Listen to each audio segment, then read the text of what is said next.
bana wenge BCBG bana partout dans le monde entier vous avez vraiment ya kozoka bana biso akwei Vie Cardozo Mwamba Kawaya Wankena donc ngana benga ke muchu wa dileji vraiment vient biso atiki biso akei vraiment donc il était pour moi et pas un grand frère mais pour l'orchestre qui a partenaire monene orchestre donc il s'est déplacé personnellement dans un souvenir il s'est déplacé personnellement tout bêta na Bercy azo avion personnellement na pas qui kin Paris à soutenir biso mais ils ont un souvenir ébélé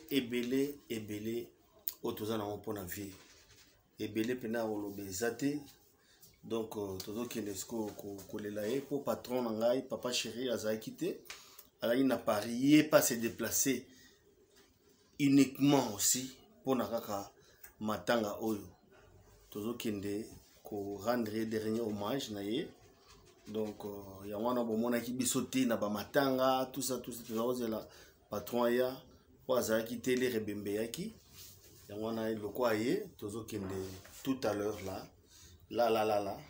to kende pas vient biso Cardozo Mwamba Wankena hein Mwamba Kawaya donc grand prêtre rien à dire tout ça est bien relobate donc à la vie moko inoubliable quoi donc on a bien relobate le grand frère est parti les Baoba est parti le partenaire parmi le partenaire de BCBG il est parti donc que son âme repose en paix. Mes condoléances à la famille famille Losembe Kawaya Cardozo, mes condoléances. Voilà, donc rien à dire. Merci.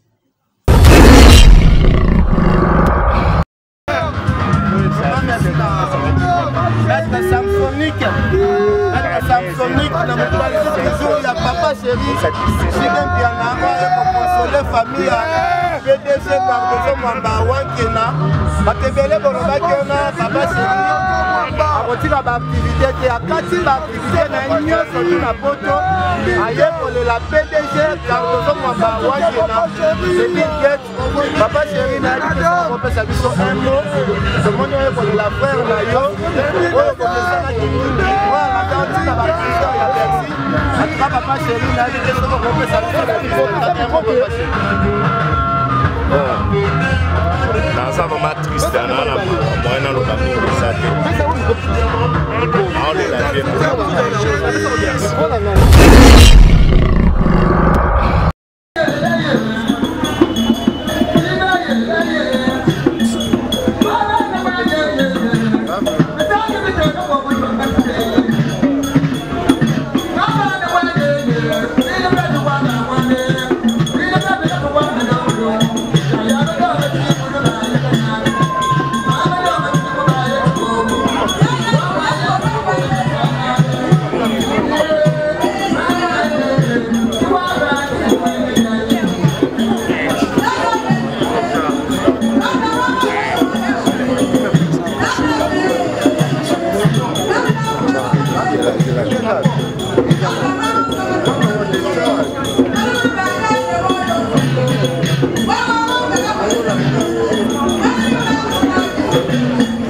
C'est bon.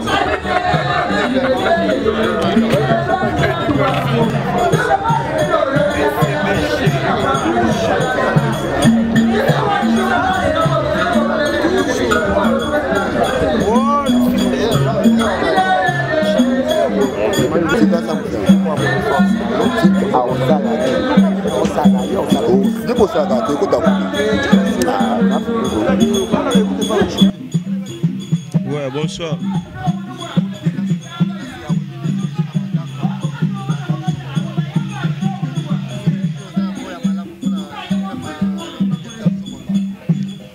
Bon, ma souvenir mala Moïse est belé parce que wana azalaki papa na biso abandon soutenir biso. Donc il a soutenu biso vraiment, donc il y a trop. Donc il regrette ça ma casse, donc il n'a vraiment la mine en lobaté parce que passe dans mon thème. N'a pas vraiment en lobaté mais mon lit mon épée marin à Kimia quoi. Merci. Bonsoir.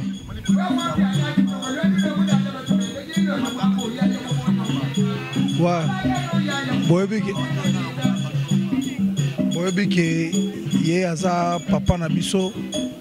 Donc mawara na mutema souci mais tokumisaka nzambe po asali volonté na ye quoi. Mawara na mitema donc yoyebi eleki ebele trop donc nakokotanga yango te donc eleki ebele donc mawa ezaka na mitema mais mokano donc tokumisaka nzambe na circonstance tout quoi. Merci vraiment. Okay. Ouais. Bonsoir.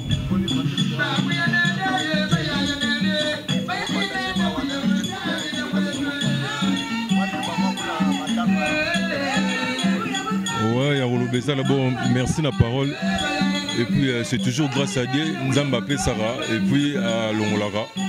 Après ça arrive sur Papa Caradozo et puis à Longolier. Option Tigani na Mokile Bolobezara, merci et puis dire merci Seigneur et puis grâce à Dieu, Nzamba Mako et Koksami donc Maramanzambe Koksami donc voilà. Mawezara na monté ma fort pour Papa Dozo.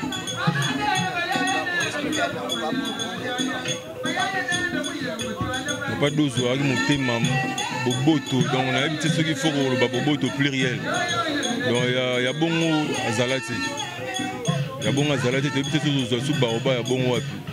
On attend tout en haut, mais vraiment, Maoza Makasi, il faut biso Wenge BCBG, French Kim, et tout, Léli Makasi, tout ça, tu peux la passer. Ouais, bonsoir. En tout cas, Pepele Nangolo Nzambe. Ouais.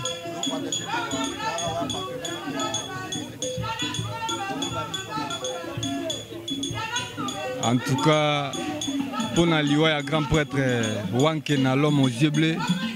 Et Zamma Wapé Passi, Netinga Manzioka vraiment. Donc il a habité quoi. Émotion, les Kinga Makasi, pour Azamoto, a sali trop na musique au Congo. Donc Nazoli la Makasi, Yango n'a pas partagé Mawana, na famille biologique. Pour Yo Bikarao, BCBG, Tokabola Mawa, Nabato Bana Mawa quoi. En tout cas, rien à dire quoi. rien à dire. Tozana mawa, tozolela, donc il passe à danger. Moto le roi Cardozo Mwamba, moto a sala trop na musique à Congo, a sali trop na BCBC. Ngakuna na mawa po na yembi binanzimba Cardozo na balle de match. Mais balle de match n'est limité, grand prêtre Tiki Bisso. Donc ça fait mal quoi. Ça fait mal, il y a un moteur l'ensemble, la famille quoi. C'est ça. Tozang même pas mot, tozang même pas parole, tozang mal le bateau il y a trop. Vers Azala gentil, il y a depuis carrière et bandé la carrière, il y a battu à travers Papa Chéri.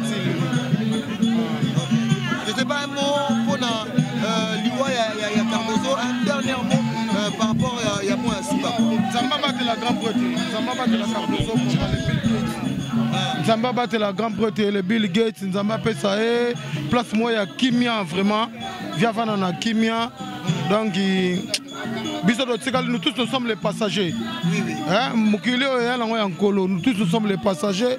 Mais Nzamba ça fait place moi à Kimi à bien avant dans l'Expo. Adam Moutema Mounene trop, à Salé Belé à bien trop. Est-ce que l'émotion Papa Chéri est-ce que yo bozo bon en live émotion par rapport à Cardozo Mwamba? Oui, biso tout le monde en biso tout to côté na lupango biso tout côté à travers Binadam, à travers Papa Chéri et pas fait deux os. Donc et les gars belé trop perdre Moutoumounene trop. OK. OK. D'accord, merci beaucoup à Judah. Donc nous sommes là. Nous sommes toujours ici dans la résidence. Merci. Je suis avec bonsoir. Rio. Rio, bonsoir Rio. Comment sentiez Oui, donc tout ça maintenant éprouvé, tout ça maintenant na mawa trop koko fait la mutumunene comme Cardozo Mwamba. Donc Nzambe Karabate là, Nzambe peut ça fait sika bien. Grand prêtre avant de sika bien. International. C'est ça quoi. On m'a dit l'autre dit ça. Yo bi mutaku fait pas là.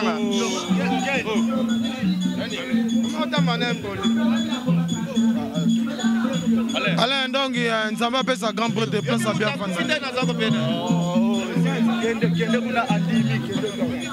donc fait les grands prêtres.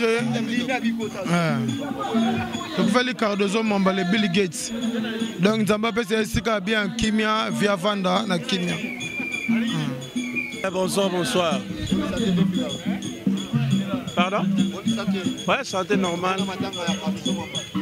Ouais, tu es vraiment ton père de Baoba. Tu vas dire que un grand prêtre, Baoba Cardozo Mwamba, les Bill Gates, Zamba PC Sika bien Sika Kei, vraiment, ça fait. Et à passer, douleur ma casse, nous ont pleuré, tout les là. Vraiment. Ah? Oh, ils ont belé, moi on va m'inviter, donc tu vas souvenir les belés. Donc moi on va être. Donc Moutoumoro Malamu, donc j'ai invité ceux qui ont à bon on a invité. Vraiment, que son âme repose en paix. Vraiment merci. Bonsoir, bonsoir. Non, vraiment d'abord merci. Je me retrouve les place à fête, les place à Mawa parce que tu as perdre Moutoumounene. Donc dans un monde on va communiquer na gocha likolo na ngote. Donc ça fait mal, nous sommes avec notre président Papa Chéri. Donc larmes aux yeux. Je crois que le Bézaté. Image de l'Axa, Azalaki Nani et pas Inabiso. Donc ce qu'aujourd'hui, tu as une bonne santé, tu as une santé Nabiso. Ce qui est là, tu as quelque chose, tu as donc tu as Cardozo Mwamba na Katia Bilokwana. Donc le Bézaté, moi je crois qu'après l'enterrement, tu reçois tant vraiment à s'exprimer puis à Koloba Azalaki Nani et pas Inabiso. Donc pour l'instant, tu as un que son âme repose en paix. Donc tu as là, donc minga Koloba vraiment exaté. Aza passe. Pardon? Non, je crois que na minute tu as un souvenir. Aza Moutoumounene, tu as passé na motema. Peut-être après l'enterrement, tu reçois la mission au lac sa grandeur nae. Aza Moutoumounene, c'est notre papa parce que bana baza bande qu'on a dit. Donc je crois minga le bezate. To soukana nous awa, to lelana nous papa. Je crois après enterrement, to lo ba minene. Pour Aza Moutoumounene n'est pas une abisso. Ba image Jésus lac ça déjà que Azalaki n'est pas une abisso. Donc merci beaucoup. Bonsoir. Ouais, ça va. Ouais. On a perdu un être très cher, donc c'est triste. Voilà, et ça passe. C'est ce que je... Il n'y a pas trop à dire. C'est ça. Eze Belé. Ezara est Belé. Eze Belé, c'est... Eze Belé. Il n'y a pas moyen de citer un à un. Donc toi, on est Belé. Bonsoir Charlie Prince. Nous sommes venus vous accompagner, ça nous pousse de vous présenter nos condoléances parce que c'est l'un de vôtres qui est parti finalement. Merci beaucoup, c'est gentil. Alors dis-nous un peu Roger, quelles sont les impressions lorsque tu as appris la nouvelle de la disparition de M. Cardozo Mwamba? Quel a été le sentiment en fait? J'étais très choqué et je n'ai pas cru à mes oreilles en fait. Parce qu'il faut se le dire, Cardozo Mwamba c'était un grand frère pour moi d'abord. S'il faut tirer la couverture de mon côté, c'est un grand frère qui m'a vu grandir. Moi, je suis l'ami à Québec Cardozo, qui est son jeune frère. On a grandi ensemble. On voyait le Bill Gates congolais. Là, on habitait Rigini. Il habitait Rigini aussi. Les matins en Zambala, tout blanc, distribuer des billets verts à ceux qui en manquaient. Les mamans maraîchères, les étudiants qui montaient à l'université à pied, les mamans qui vendaient des pains. En fait, tout celui qui s'est présenté avec un souci financier, Cardozo était prêt à lui aider. Et il les faisait toute la journée comme ça. Le soir, il rentre chez lui tranquillement.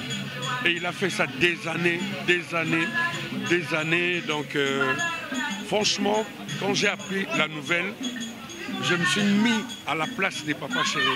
Parce qu'il faut se le dire, il a beaucoup assisté Papa Chéri. En commençant par les concerts de Bercy, il s'est déplacé personnellement pour les soutenir. Pour ne pas parler de Kinshasa et d'autres soucis qu'on rencontre dans la vie. Il était toujours présent, un monsieur gentil, généreux. Donc il faut se le dire, c'est nous qui pleurons. C'est nous qui avons perdu. Bien sûr que à son niveau, il était arrivé à un niveau où c'est le monde entier qui lui pleure maintenant. C'est la nation congolaise qui a perdu un grand businessman. Franchement, les mots me manquent. Mais là, on est vraiment choqués. Et jusqu'à preuve du contraire, on ne réalise pas qu'effectivement, l'homme aux yeux bleus est parti.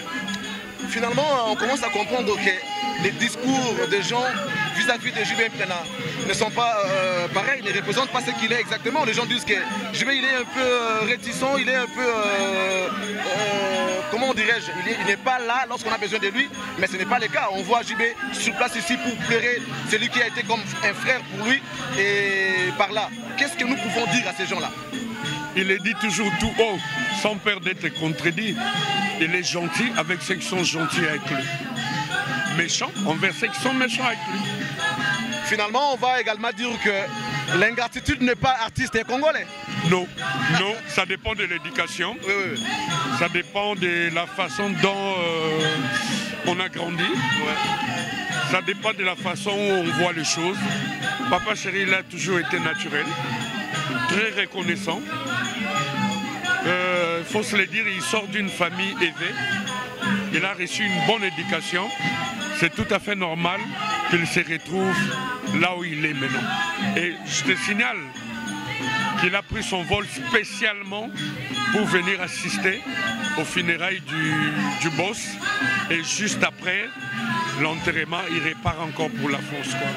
Donc ça dit déjà beaucoup son déplacement. Merci Roger, nous continuons de pleurer avec vous parce que c'est vraiment, ça a vraiment touché la famille BCBG. En fait, on comprend que vous êtes dans la douleur et nous allons vous accompagner. Merci beaucoup Charles. Merci Roger. Merci à trop, souci à trop on a bagui payoto non ezalaki.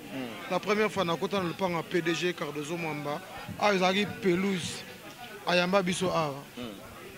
Ayamba biso awa na vieux to ko rendre dernier hommage ya madame ya maman na biso wa kufaki. OK. Ah ayamba biso fanangi na bato ayamba biso na vraiment a ezalaka pelouse. Na kama kuna surpris na moni devant to perdre na mutu nene trop. To perdre mutu nene trop. Donc na habité son rôle banini. mais artiste mais lorsqu'on voit toute la famille BCBG réunie, on a quatre lupango pour la Cardozo Mwamba. Par exemple. Bon, ça, nous sommes les êtres humains. En plus, nous sommes tous les passagers. Charlie Président a beau gosse boyé, nous avons bien boyé. Achuda Nenga a bien boyé. Tant de fois, raisonnement, nous sommes les passagers, le bébé a bissoté, le bébé a bissoté. Donc, tout la vie, tout rendre la vie dernier hommage, dans mon thème, vraiment. Donc, on est très reconnaissant de perdre un grand mécène. Il y a Congo. Mais Achuda, en tant qu'artiste, s'il faut pleurer Cardozo, net ici ko babiso lelaye bino wela na loyembo ko sala nini pour la sabatu maoza na una mutema par maloba babenginga mozanginga image nani nzamba za mobolate Cardozo azana mbongo azana ndo embeka bongo azana mitukebele Cardozo azana Cardozo mwamba très joli comme Jérusalem ngana we mawao Cardozo azana mbongo azana mitukebele ngana ndole la rafie wana eza hymne national au to mesana ko la vie Cardozo azana mbang hein donc to perdre un grand mécène de perdre mutu munene donc souci à tout. Père son âme, nous continuons à Orlana Bino ensemble. Nous sommes vraiment très contents comme la famille, il y a Wenge BCBG réunis. Ça nous a vraiment touché. Contrairement à ce que les mauvaises langues disent, ils sont ingrats, tout ça, mais de voir toute la famille réunie ici pour pleurer, c'est lui qui a été important pour vous. Ça nous pousse à vous dire merci et félicitations. Surtout Papa Chéri et Moro les boss. Merci à toi Charlie Prince. Merci à toi. Un coup de tonnerre. C'était vraiment un coup de tonnerre. Prof, moi je suis étonné également de voir toute la famille réunie sans exception. La grande famille BCBG est ici au grand complet, contrairement aux mauvaises langues qui disent souvent que les artistes n'ont pas l'habitude de suivre les gens pendant les moments de malheur, tout ça et tout. Et lorsque nous vous voyons comme ça, s'il fallait vous demander votre avis par rapport à ces mauvaises langues-là, qu'est-ce que vous pouvez dire? La compassion n'est pas épidermique, la compassion c'est dans le cœur. C'est pas un problème d'exhibitionnisme, genre la plupart des gens qui pleurent, qui se morfondent, qui crient sont pour faire des spectacles. On ne peut pas pleurer quelqu'un qui nous était si cher et qui avait un élan affectif, qui était magnanime et qui nous a accompagnés, qui a accompagné Papa Chéri dès les premières heures de sa carrière, jusqu'à ce qu'il vienne tirer sa révérence. On ne peut pas le pleurer comme ça en exhibant quoi que ce soit, en voulant prouver quoi que ce soit. Voilà, on est habitué à ça. Notre pays, c'est beaucoup plus dans le catastrophisme, c'est beaucoup plus dans les vilipendages. On ne va pas s'en faire. Nous, ce qui nous aimait le plus, c'est que nous avons perdu un grand baobab, un grand mécène. Nous avons perdu quelqu'un qui nous a vraiment accompagnés. Moi, j'ai des très bons souvenirs. Et à côté de la Paillote, m'avait reçu peu avant mon mariage et je garde un conseil précieux que je garderai tout au long de ma vie. Parce que ma femme, on va dire, c'est sa fille. Ma femme, voilà, j'ai trouvé mon bonheur dans sa famille, on va dire, entre guillemets, parce que moi, j'ai trouvé mon bonheur à Loulouabourg. Donc voilà, c'est vraiment quelqu'un que nous tenions, que Papa Chéri tenait en très, très, très haute estime. C'est une grosse perte, c'est vraiment une grosse perte. Bon, voilà. Qu'est-ce qu'on va dire à la fin? C'est dire gloire à Dieu, l'ancien des âges, les souverains de l'univers, le maître des temps et des circonstances qui nous a créés, les divins potiers qui nous a pris de la poussière jusqu'à nous insuffler un souffle. Et lorsqu'il dit, voilà, c'est la fin, nous ne pouvons que nous incliner devant cette souveraine volonté de notre Dieu. Voilà. La mort, qu'est-ce que ça vous dit? Sanction inéluctable. Ah, c'est très bien. Une sanction inéluctable de l'humaine condition. Nous y passerons tous, mais je vais dire que voilà, il faut que les gens se rendent compte que tout est vanité et que voilà, nous devons préparer notre éternité. Parce que nous sommes esprits, avant que nous soyons corps physique, nous étions esprits. Et nous sommes corps physique, c'est-à-dire un corps périssable qui n'est qu'une enveloppe, parce que l'homme s'est défini comme étant un esprit avec une âme vivant dans un corps. Voilà ce qui est important, c'est pas ce qui est visible, donc le corps et tout ce qu'on peut avoir, mais ce qui est important, c'est d'abord sauvegarder son âme et pour l'éternité. Nous vous accompagnons, nous partageons cette douleur avec vous. En tout cas, toutes nos sincères condoléances encore une fois à la famille BCBG. Et nous sommes fiers de ce que vous avez fait, de rehausser de votre présence pendant ces moments de malheur comme ça là. Et c'est pas donné à tous les artistes, on peut dire comme ça, mais vous, nous vous félicitons et nous vous remercions en même temps. Te connaissant, je sais que ça vient de ton cœur. Et infiniment, je te dis merci. Charlie Prince. Oui. Charlie Prince. Bonsoir mon frère. Bonsoir. Très heureux, il y a beaucoup de bino réunis pendant ces moments de malheur. Salibiso et Sengo, parce que ce monsieur est parti, il ne verra peut-être pas ce qui se passe aujourd'hui.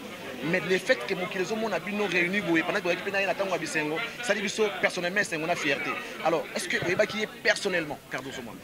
Effectivement, d'abord, je souhaiter mes condoléances à Kessa Mobimba, à mon boss Salvatore de la patrie, à Papa Chéri, à Kati, séjour à Paris, à expressement. Kinshasa pour honorer Liwa Oyo Tole la Ilongo, Papa Cardozo Mwamba. Le vieux Cardozo Mwamba d'abord na yebié au sein de BCBG et Koko Tananga na BCBG a adopté un Mbalamoko. Donc les a passé vraiment. Nazo est battu dans le banini likolo parce que l'image des autres là ça azala ki nini katina biso. Aujourd'hui si je suis en bonne santé, donc motokina eza katina. Aujourd'hui ceux qui les a placement na mataka moi brique donc motoki Cardozo Mwamba eza na katwa. C'est un vieux, c'est un papa parce que bananaye basaba aminanga. Donc nazo mona ndenge relaxa monene été. Je crois ba image de l'axa déjà azala ki nini katina biso. Les a passé dans mon thème. Je crois que peut-être après l'enterrement, tu auras l'occasion de faire l'émission sur l'axe secondaire. Parce que ça qui tu as un casino, Gidel, nous avons préparé le comme pour Nabino, ce qu'album est bini, en tout cas, et puis Albaki a reçu la Mona Kinshasa, na Kananga.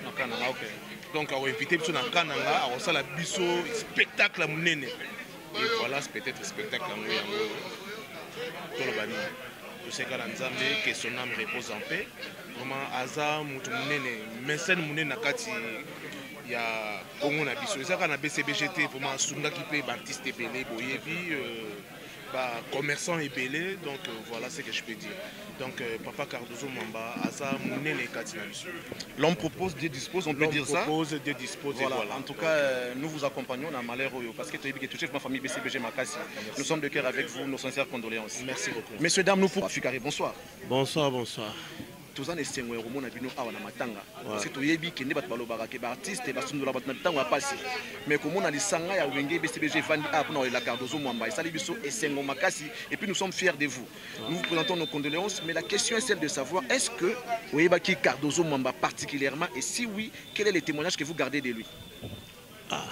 Vraiment, je m'appelle Mwamba d'ailleurs. Donc, Azandoï. Que son âme repose en paix. Nzamba PC Sika bien. Donc, oui, malam n'a été le meilleur qui trop. Nazuzan en amour Azaki très très bien envers nous. En tout cas, Azaki, c'est un grand baobab. Grand baobab auto perdre. Donc, vraiment, c'est Azamuto avec Sogi to Koutani Boué, tout Aïka Nesengo. C'est-à-dire, il faut tous se pelagaka. En tout cas, Akabeli Bisomingue, vraiment, ceux qui sont sous Bataboué, un jour, ils vont à la soumier. Alors, tous ces gens vraiment, tu sais que c'est bien, tous les lèvres vraiment. Quelle a été ta réaction tant que tu douleur incroyable. Donc, nous avons touché vraiment ma casse au Sakalate. Donc, je ne suis pas même sorti ce jour-là. Nous avons toujours stressé. Donc vraiment, quand c'est tout le monde. Wenge BCBG, mon baguette stressé, Papa Chéri, dont tout le monde même pas. Donc vraiment, et touché sur ma casse, Zamba Tchèque, bien, vraiment, Bato Boué, Agenera Lola Mamou, parce que tous ces gars font les portes Malamo à Kotaka Lola. Donc vraiment, c'est ça. Bonsoir. Nous sommes très contents. Il y a un bino na matanga awa. Parce que tu dis que artiste balanda batu na matanga. Tende toyo kaka ne ba mauvaise langue lobaka. Mais tout cas moi tout mon bino famille Mobimbeza réunis awa. Est-ce que Cardozo Mwamba est personnellement? Ouais, naeba qui aza papa oyo azali pena na robenga ci partenaire ya groupe na biso partenaire papa chéri donc je peux te dire qui wenge donc abano soutenir biso vraiment à faux la caisse net singa na boaka na ba crew na sa ba gente kakil pa na beta bilo net allez souva sokoli maboko loko le poste pilote sokola kalelele tango bayaki ko pesa sangwa Cardozo Mwambanzamba Diamant Afrique tetuka yaya donc voilà. Et tant qu'on regarde ça, quelle a été ta première réaction? Vraiment, il s'est passé, il vraiment passé. Tout le monde dit maté, le maté, si n'est un mouvement, un rouge, un groupe, un bus, BCB que Cardozo Mamato, tu as vraiment ça qui passé. Quel est le message que vous avez dans la famille, dans la famille, dans la famille? Oui, on a pensé que mes condoléances dans la famille, dans tout l'instant Cardozo. Donc, on est de cœur avec vous. Merci. Mon papa, bonsoir. Ouais, bonsoir, mon frère. Toi, tu es parce que tu es un artiste, mais à notre grande surprise, tout le monde est BCBG, mon bimba au grand complet, Cardozo Mwamba. Est-ce que pas jouer qui est personnellement Cardozo? Ouais, Naïba qui est très bien, on a papa Nabiso vraiment, donc papa Nabiso, soutenir Nabiso trop, donc il va les belé, Naïba et tout le monde en a paix, donc grâce à papa chez nous quoi. Mon nana, donc voilà mon équipe. Ça c'est vrai. Mais comment tu as appris la nouvelle? Comment tu as réussi le message à Koufi? Quelle a été ta première réaction? Réaction à l'ingénieur poisson d'avril, mais il y a mon canon Zambé, à Sali Oyo, à l'ingaki donc. Pour nous, la commission Zambé, la commission Zapenza na biso tout, donc biso ba consulat surtout ça makasi kaka, les familles biologiques peut tout bazalara makasi donc Zambé pena simba mitema na bango po papa zananu papa pena zananu donc mais Zamba bongisi oya bongusaki quoi donc toi sona likambo to yebi auto sate mai de sopari donc mokano so aka pankolo quoi. Nous vous remercions et encourageons la famille BCBG. Nous sommes de cœur avec vous parce que tu as touché Bino Pina parce que proche la BCBG et tous en Bino et Longo tous les Bino ensemble. Courage et sincère condoléances à toi Paju. Content il y a beaucoup ta famille Mefsangani awa on a Kabola Mawa na Libota Oya Cardozo Mwamba. Contrairement à ce que les gens disent que Bino artiste pour l'Andarabat Natan on va pas à Bisengo. Alors dis-nous un peu quelle a été ta première réaction tant que Yoki Sangwaliwa et à monsieur Cardozo Mwamba. Ah vraiment j'étais vraiment choqué. Vraiment choqué du genre que vraiment on a mis tout trop. Je me demandais à qui il faut appeler pour savoir, vraiment voir la précision parce que c'était une personne quoi. Une personne à vrai dire, une personne. Donc on a été vraiment choqué. Je me demandais, comprendre vrai en fait. Nestor tout, le téléphone est vraiment ça qui passe, il y a brisque. Qu'on ne s'entendait pas quoi. Vraiment quoi. Alors, est-ce que tu avais connu ce monsieur personnellement? Personnellement? Oui, le V2 a Venabiso. V2 a mon biso de la plaisir. Parce que la famille BCBG, ils ont vraiment permis, les agis vraiment permis, il y a Papa Nabiso Cardozo ou Ankena. Les agis toujours Nabiso permis et puis tu entoures qui est moins trop. Donc à chaque fois que je suis permis Nabiso, il y a un plaisir, au moins il y a un problème, mais ce biso commis. Au moins on dirait que c'est un plaisir en tout on ce que il y a vers biso pour faire un eboé donc tu beta concert moi pas naé tina batongo on a biso qui mais vers vraiment un plaisir moi parce que plaisir en ce saison on a mutu et ça la moi pas si makasi on est mutu moi boé parce que ça vraiment icône à niveau je sais pas quoi V2 qui va en paix que son âme repose vraiment en paix. Vraiment n'a pas si BCBG et personnellement French et Kembe Siri Brindire autrement dit on est vraiment choqué quoi étant qu'humain. On comprend la douleur que vous pouvez ressentir. En tout cas, French, on te dit courage. Et nous profitons pour vous présenter nos sincères condoléances. La famille BCBG, nous sommes de cœur avec vous parce que ce qui a touché BCBG, c'est aussi la corporation journalistique qui est touchée. Donc nous sommes de cœur avec vous. En tout cas, courage et merci beaucoup. Vraiment, Bissonné te remercier parce que ça aura eu une famille Nabiso déjà dans la vie vraiment. Donc merci beaucoup. La présence à Batutu, entre nous, Wenge BCBG, on tient courant, on est ensemble. Donc va en paix notre papa Dosso. Merci. Merci.